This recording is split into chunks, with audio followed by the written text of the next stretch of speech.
हमारे पड़ोसी मुल्क भारत की फौज की तादाद तकरीबन 14 लाख है और अब मोदी इस फौज की तादाद 8 लाख पर लाने जा रहा है। पाकिस्तान की 8 लाख फौज है और उनकी 14 लाख वो अपनी फौज पाक फौज के बराबर लाने की कोशिश कर रहे हैं। हालांकि उनकी लड़ाई पाकिस्तान के साथ साथ चीन के साथ भी है, जिसके लिए उन्हें बड़ी फौज चाहिए। भारतीय हुकूमत का कहना है कि हमारा फौजी बजट बहुत ज्यादा था, जिसकी वजह से हमारे मुल्क की आवाम को मसाइल का सामना करना पड़ता था और यही वजह है कि अब हम इसको कम करने जा रहे हैं। अब वो तकरीबन 6 लाख फौजी कम करके भारत की इकोनॉमी को मजबूत करने में अपना किरदार अदा करेंगे। लेकिन सवाल ये है कि आखिर भारत की फौज को अपने 6 लाख फौजी कम करने की जरूरत क्यों पेश आई, इसका उनको कितना ज्यादा फायदा होगा और ये पूरा प्लान भारतीय फौज को किस तरह से मेंटेन रखने में अपना किरदार अदा करेगा। आज के इस वीडियो में हम आपको इस तरह के दिलचस्प हकाइक बताने जा रहे हैं कि जो सुनने के बाद आपको अंदाजा होगा कि भारतीय फौज अब दुनिया के अंदर किस तरह मजबूत होने के लिए बड़े बड़े प्रोजेक्ट्स शुरू कर रही है। मगर उससे पहले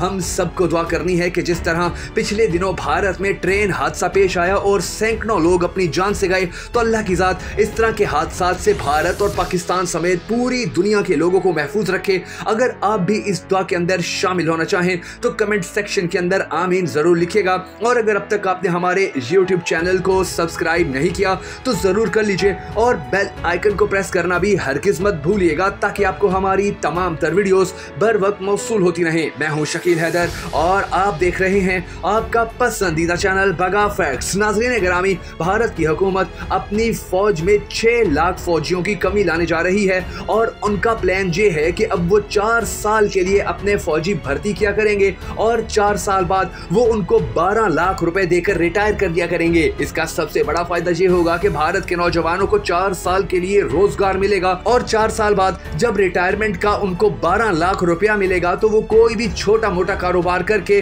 अपने साथ साथ और 5-10 लोगों को मजीद रोजगार देने का भी वसीला बन सकते हैं। भारत दरअसल अपनी फौज में इस्राएली मॉडल लाने जा रहा है। आपको शायद ये जानकर भी हैरत हो कि भारतीय फौज ने 2019 से लेकर 2022 तक एक भी नई फौजी भर्ती नहीं की है, यानी उनकी अब तक तकरीबन 1,80,000 फौज कम हो चुकी है, क्योंकि बहुत से फौजी रिटायर हो गए, बहुत से फौजियों ने नौकरी छोड़कर कारोबार करना छोड़ दिए और बहुत से फौजी ऐसे हैं कि जो मुख्तलिफ महाजों पर अपनी जान से हाथ धो बैठे। अब भारत का ये जो नया मॉडल है ये बहुत दिलचस्प है। भारत की फौजी अफसरान कहते हैं कि हमारी इतनी बड़ी फौज मुल्क के लिए बोझ बनी हुई है। हमें हर तरफ से ताने मिलते हैं कि हम अपने मुल्क का बहुत बड़ा बजट खा जाते हैं और यही ताने अब खत्म करने के लिए हम अपनी फौज का साइज मुस्तकबिल के अंदर मजीद छोटा करने जा रहे हैं। अब जो ज्यादा दिलचस्प बात है वो ये है कि इन नए फौजियों के अंदर भारत की उन तमाम तंजीमों के लोगों को भी शामिल किया जाएगा कि जिनसे भारत को खतरा है या जो भारत के अमन को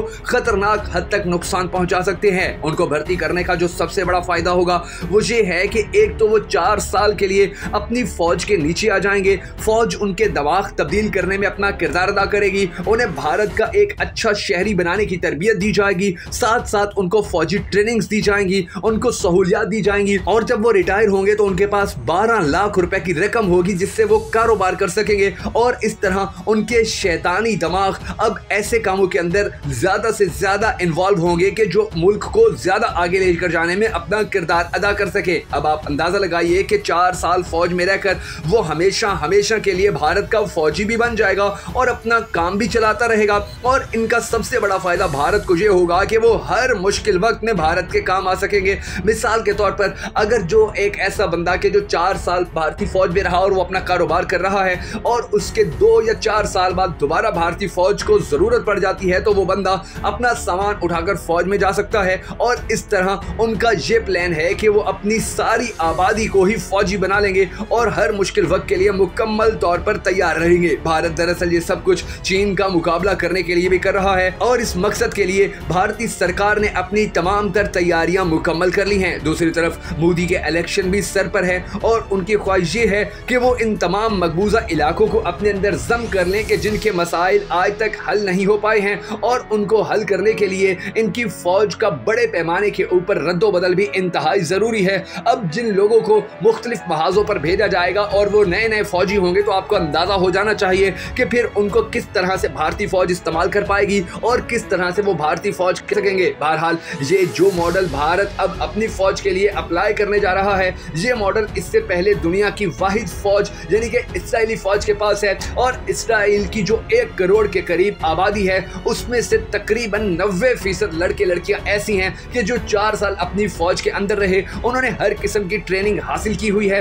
वो हर किस्म के महाज पर जाने की महारत रखते हैं और इस तरह उनको हुब्बुल वतनी का जो सबक पढ़ाया जाता है वो उसके ऊपर भी पूरे उतरते हैं, जिसके नतीजे के अंदर वहां पर बदअमनी के रिकॉर्ड होने वाले जितने भी बड़े बड़े काम थे वो सब जीरो हो चुके हैं। और यही सिचुएशन अब भारत के अंदर होगी। अब भारत का जब हर नौजवान फौजी होगा तो वो अपने इलाके के अंदर जराइम पेशा अनासिर को कंट्रोल करने या मुल्क दुश्मन अनासिर को ठिकाने लगाने में अपना किरदार अदा कर सकेगा, भारत की खुफिया एजेंसियों को मालूमात दे सकेगा और इस तरह इनका ये प्रोजेक्ट आने वाले वक्त में इनके मुल्क के लिए और इनके मुल्क के अमन के लिए बहुत ज्यादा फायदेमंद साबित होगा।